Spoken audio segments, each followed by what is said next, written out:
Bonjour, mon nom est Catherine Baudieu, je suis étudiante en soins infirmiers et aujourd'hui je vais vous faire l'enseignement par rapport aux éléments à savoir en lien avec le congé. Donc d'abord, on présente. Bonjour, mon nom est Catherine Baudieu, je suis étudiante en soins infirmiers. Ça va bien? Oui, merci. Est-ce que je peux avoir votre temps de date de naissance, s'il vous plaît? Garde depuis 89. Parfait, je vous ai fait Parfait. Donc dans le fond, je suis là pour venir vous expliquer les éléments à savoir en vue de votre congé. OK. D'accord? Donc tout d'abord, je remets votre carte. Merci. Vous allez également remettre vos ordonnances qui est important à conserver. Vous allez également savoir avec qui vous partez et comment vous partez. En auto. En auto, parfait. Est-ce que les transports est adapté pour vous? Bon. Oui? D'accord. Donc d'abord, en lien avec votre pansement, savoir c'est important, c'est de savoir les signes d'infection. Donc s'il y a de la rougeur, s'il y a de la chaleur, s'il y a de la douleur ou l'écoulement par rapport à votre plaie, c'est important de revenir nous voir. C'est un signe d'infection.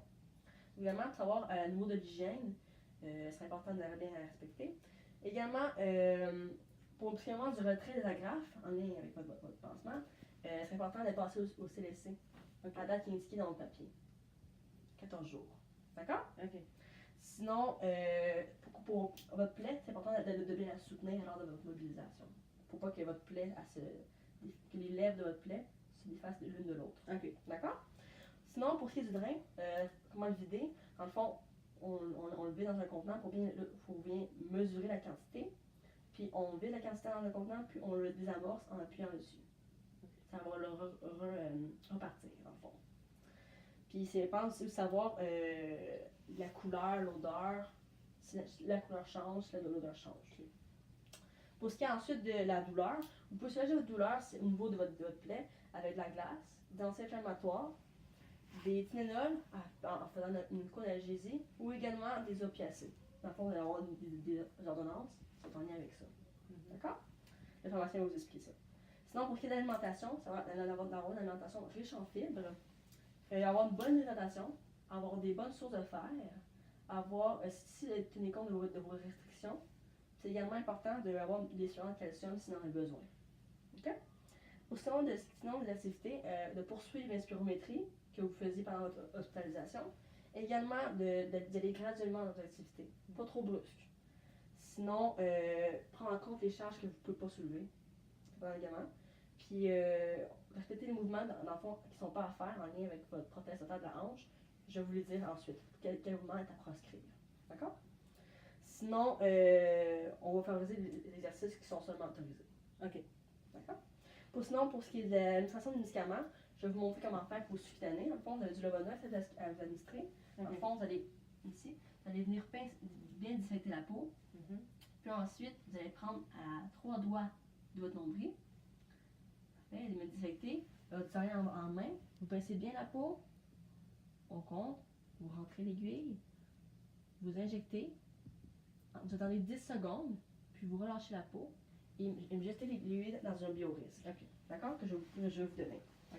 Sinon, c'est important, genre, pour les effets secondaires, je vous en parler plus tard, c'est vraiment de bien respecter la posologie et pas d'arrêter subitement les médicaments qu'on vous a prescrits.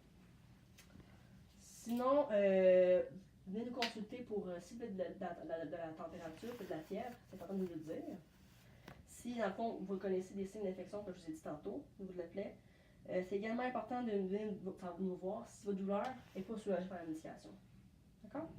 Puis sinon, si votre plaie, vous voyez que les lèvres se séparent, si elle ne se referme pas, c'est important de nous le dire.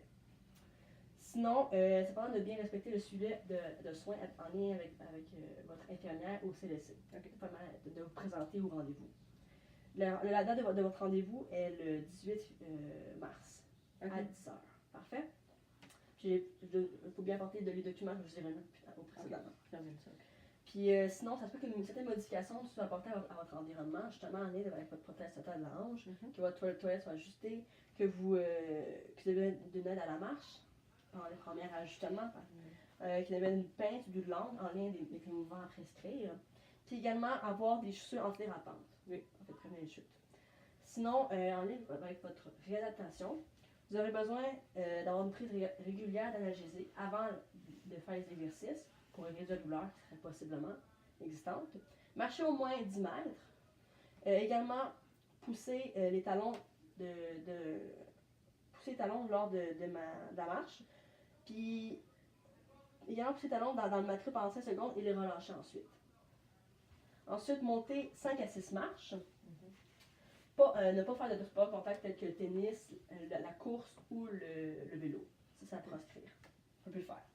Sinon, avoir à portée de la main des outils techniques tels que des pinces pour les chaussures ou des pinces pour attraper les choses. Également, quand on revient avec les mouvements. Puis sinon, contracter les fesses pendant 5 secondes et soulever le bassin 2 fois. OK. Ça, il est fait par jour. Oui, exactement. Ok. Pour ce qui est des mouvements à éviter, il y a des particularités par rapport à la prothèse totale de la hanche et du genou. Je vais vous parler de la hanche. Vous avez les deux, je vais parler des deux évidemment. Parfait.